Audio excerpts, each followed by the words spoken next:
6 апреля референдум. Что думают голландцы об Украине? Моя партия поддерживает Украину, поэтому и я буду голосовать за. Украинские бандиты украли голландские картины. Украинский вопрос на голландском референдуме главный лишь на первый взгляд. Скорее, это история о том, как Нидерланды разочаровались в ЕС. С приближением 6 апреля материалов о референдуме стало больше и в Украине, и в Нидерландах. Вполне объяснимо. Но не смогли сдержаться и СМИ в России, которые формально никакого отношения к голосованию не имеют. Еще одна попытка прорваться в ЕС. Судьбу незалежной будут решать в Нидерландах. Полностью поставить крест на Евроассоциации Украины может референдум в Нидерландах. Нации, легализовавшей проституцию, легкие наркотики и однополые браки, придется решать на референдуме, достойна ли другая нация, наши соседи, настоящих европейских ценностей. Россиян уверяют, украинцы в отчаянии, упрашивают европейцев и угрожают им. Мол, министр финансов Украины просит перенести референдум и пишет об этом в Госдеп США.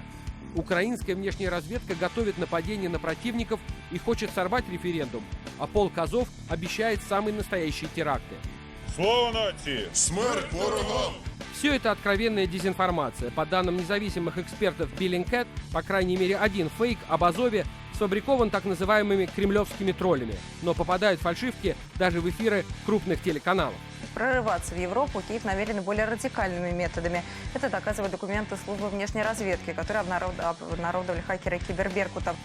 Российские медиа рассказывают, неблагодарные соседи изо всех сил рвутся в ЕС, а им там не рады. Голландцев пугают перспективы наплыва жителей Украины после ратификации соглашения об ассоциации Киева с ЕС. Граждане Нидерландов не хотят пускать Украину в Евросоюз.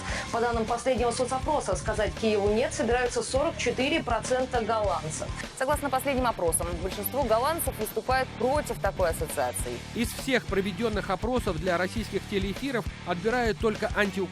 И на всякий случай добавляют, если Нидерланды все же проголосуют за экономическую ассоциацию, ничего хорошего из этого не выйдет.